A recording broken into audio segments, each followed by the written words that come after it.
Hello, I'm XPLovecat, and today I want to talk about GM types. So as game masters, we all tend to approach playing the game a little bit differently, but I think there are some concrete elements that make up how people play the game. Instead of putting game masters in a specific box with specific elements of how they do every single thing, I'm approaching this more on a perspective of scale. So everything is a scale, and you might either be more towards this side of the scale or more towards this side of the scale, but with each individual element, you're going to be somewhere along that scale. And when we look at all the elements together, we can classify what kind of GM you might be. There are 6 scales that I want to talk about today, and the first is how you actually approach preparing for gameplay. So 2 ends of the spectrum here, we have the planner and we have the pantser. You may have heard the pantser term from writing, in which people, as they're writing, they're just kind of making it up as they go and they don't have a pre-planned outline. Same thing with preparing for a game. There are some people on the sides of planner that do a really in-depth job of taking notes, of planning out different scenarios, and when taken to the extreme is planning out all the different branches of the scenario as well. So it's not just the core concepts of these are the clues that players need to get, but we're not exactly sure when they're going to get those clues. The far end of the spectrum is someone that plans for every contingency, exactly what they think their players are going to do. They also do an in-depth job of planning out all of their non-player characters, their personality type, and how they're actually going to display that NPC. So what are the specific mannerisms these NPCs have? It's very, very in-depth, takes a lot of time, and can sometimes get the GM stuck in a certain way that the game's going to be played. I didn't plan for this. Now, at the other extreme end, we have the pantser, and this is usually someone who has maybe a sheet of paper that has 1 or 2 sentences on it of the broad idea, and they're really just going with the flow. They're playing off of the players a lot and determining where they want to go. Now, sometimes this can be a fun experience, and other times it can leave the players not knowing what to do because there's not a lot planned. And the GM has to place more on the players for them to make that decision of where they want to go next. Me personally, as a GM, I fall a little bit closer to the planning side, but definitely not all the way to the extreme. Now, when I first started GMing, I was probably closer to the extreme end because I was not as comfortable with improv, and I wanted to make sure that I was prepared for when my players wanted to do something.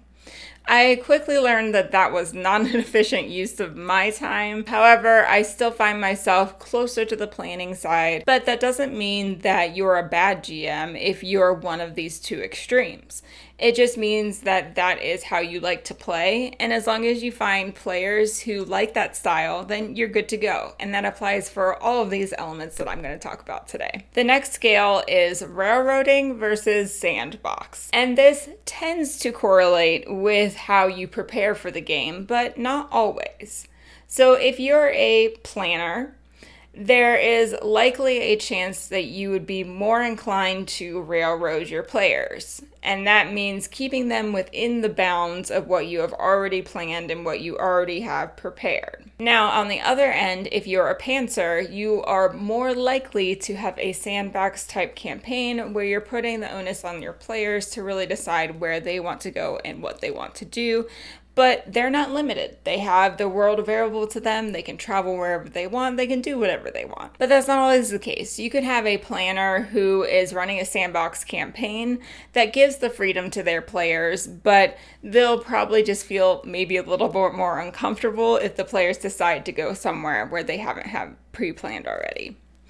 And in addition, if you're a pantser, sometimes as the game goes, you might have a certain idea pop in your head and you would be more likely to railroad your players into that specific idea or specific story that seems to be forming for yourself. If you're someone who plans a lot, you will feel more comfortable in that railroad situation, but it can lead to a little bit of discomfort on your players' ends if they're wanting to try different things or wanting to go different places. The most extreme example of railroading is saying no to your players a lot and making them go a specific path. If If they want to deviate from that path, you say, well, I think it'd be more appropriate if you guys head straight for the castle.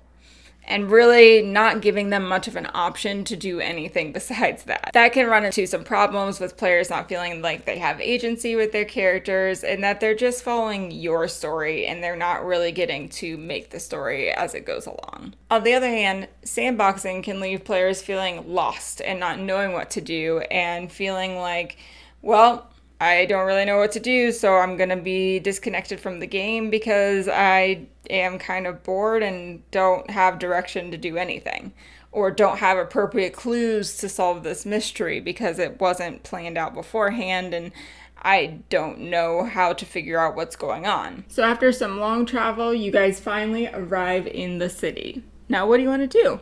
Okay, what are our options? Literally anything. You have the whole city at your fingertips. Oh, okay, I guess go to a bar? Bar it is. In this situation, I think that both extremes lead the players to feeling a little bit dissatisfied. The range for tolerance from players is a little bit closer to the center than maybe some of the other elements. If you tend to be someone who railroads, just watch yourself a little bit and be either more delicate with your railroading, try to expand your boundaries a little bit.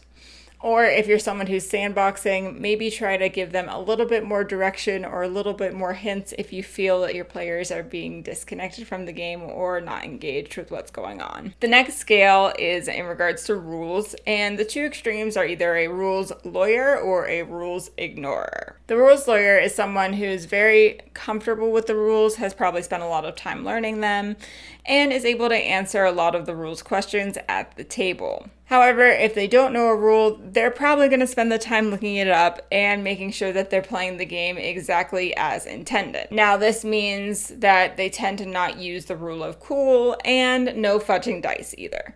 So the benefit to Rules Lawyer is that it's a more impartial GM. You know that you're going to get every decision is going to be made based on the rules, and that is going to be consistent. In the most extreme case, this also means that your combats are probably going to be perfectly balanced, and that there's never going to be a lot of variation with what goes on during the combat because it's all very mechanics based. The rules ignorer is someone who maybe skimmed the rules at one point, but is really just in it to play a story and is going to change the rules whenever they feel like they should change the rules.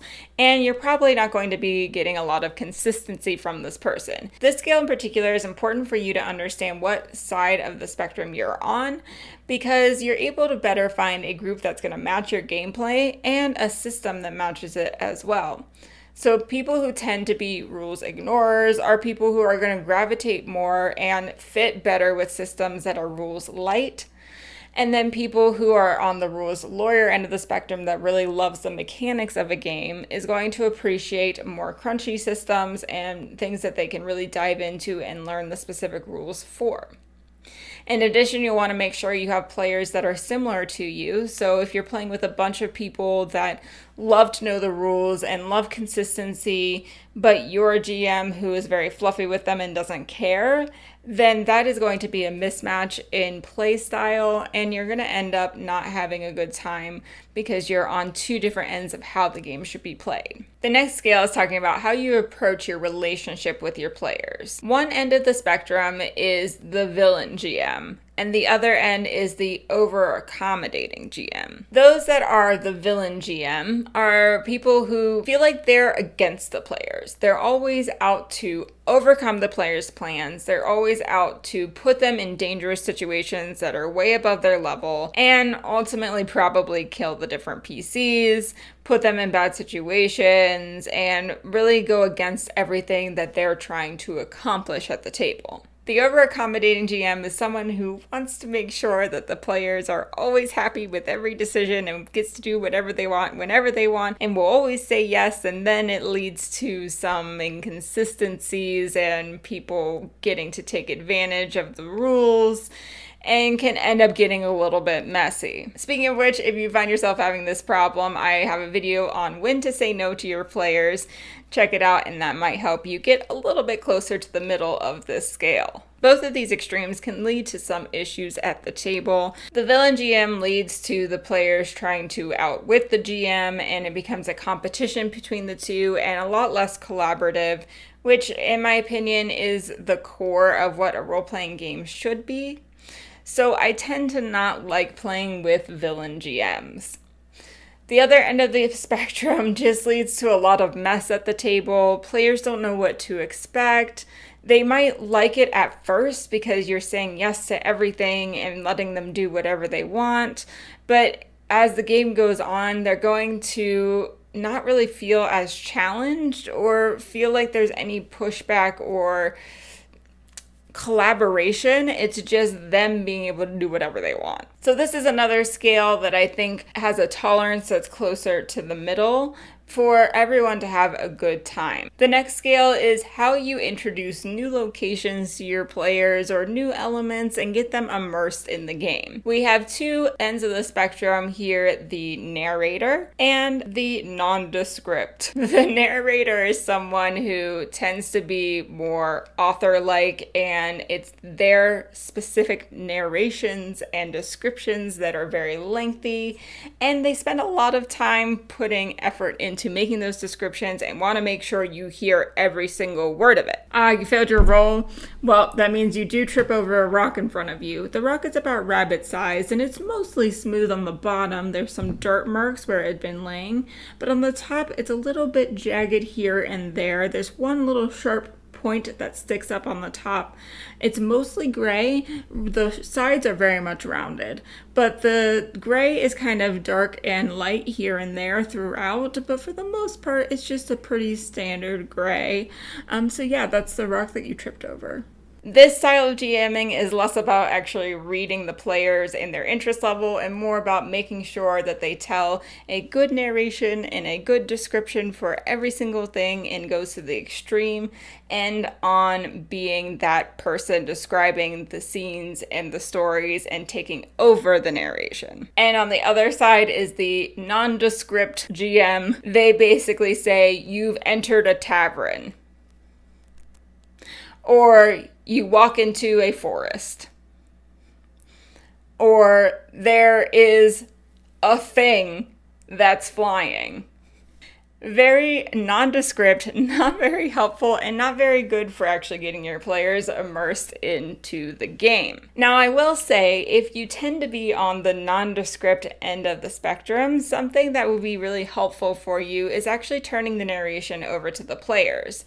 If there's something that it doesn't matter for the gameplay of how it goes or how it looks, then you can ask one of your players to take over that narration.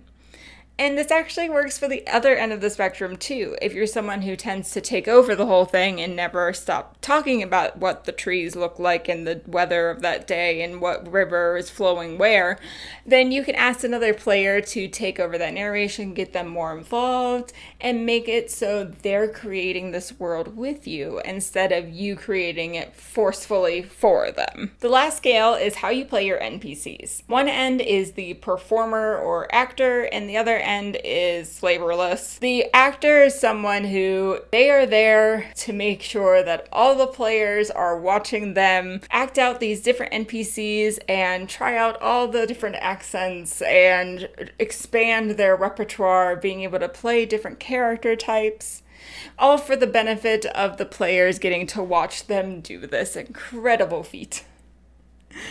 On the other hand, someone who is more extreme to the flavorless side is someone who doesn't put any personality or any change to their posture or any change to their voice, and every NPC is exactly the same, and it's most likely pretty much who they are in life. So if there's a barkeep, it's going to look like me and talk like me, and it's going to be me. And then if there's a little girl over there, well, it turns out it just looks like me and talks like me and is me anyway. The flavorless GM doesn't add a ton of NPC or variety to the game, and there can be some lacking play and fun there.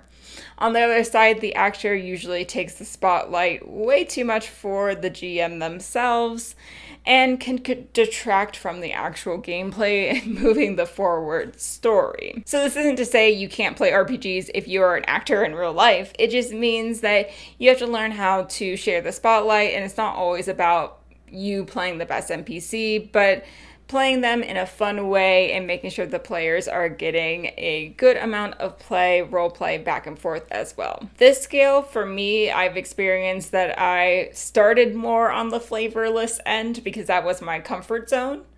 And as I've become more familiar with playing role-playing games and practicing more, I'm definitely moving more towards the middle. I'm really trying to test my boundaries every time I play games and try different things out that will slowly get me closer to this performing type mindset. But keeping in mind, I don't want to go all the way to the extreme to make sure that there's still a balance between me and the players and making sure everyone has the spotlight at appropriate times. Hopefully that was able to shed a little bit of light on the different GM elements of what makes up a complete GM style and got you thinking about where you lie on the scale for all of those things. I would love to hear in the comments below where you think you are on different elements and where you'd like to improve on some of them if you think that you'd like to go more towards one end or the other. At the end of the day, I think it's about finding the style that you want to play as and working to improve yourself on the different elements that you want to change, or if there's elements that you like where they're at, honing those specific skills that you do find enjoyable. And once you get where you like on all of these different elements and you're enjoying your gameplay, making sure you find a group that really fits with that style of GMing and likes how you approach it. Because I don't think that any of these scales, no matter where you are, is inherently good or bad. It's all about your players, what you enjoy playing, and what they enjoy playing. If you're more interested in more Game Master ramblings or tips on how to be a Game Master, check out my other videos and hit subscribe because I post new videos fairly often on the subject. Thank you so much for watching. Bye.